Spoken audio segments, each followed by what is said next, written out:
আজকের এই black forest কেকটা তৈরি করার জন্য চেরি ফিলিংটা আমি নিজেই বাসায় তৈরি করে নিয়েছি।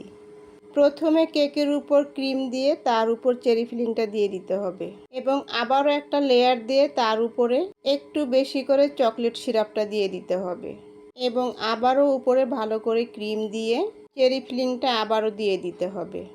আর এই চেরি ফিলিংটা আমি অরিজিনাল চেরি দিয়েই করেছি, যার মধ্যে কোনো প্রকার ভেজাল নেই। ব্ল্যাক ফরেস্ট কেক মানেই চেরি ফিলিংটা ভিতরে না থাকলে কেকটা খেতে ভালো লাগে না।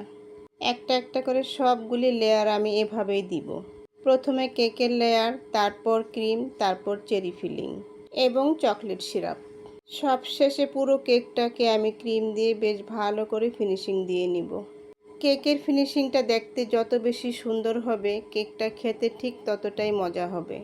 এখন আমি একটা নজেলের সাহায্যে কেকের উপর একটু ক্রিম দিয়ে ডিজাইন করে নিব। আর এই ব্ল্যাক ফরেস্ট কেকগুলি সাধারণত এই ধরনের ডিজাইন দিলেই বেশি ভালো লাগে। এবার আমি কেকের মাঝখানে গ্রেট করে রাখা বেশ কিছুটা ডার্ক চকলেট দিয়ে দিব।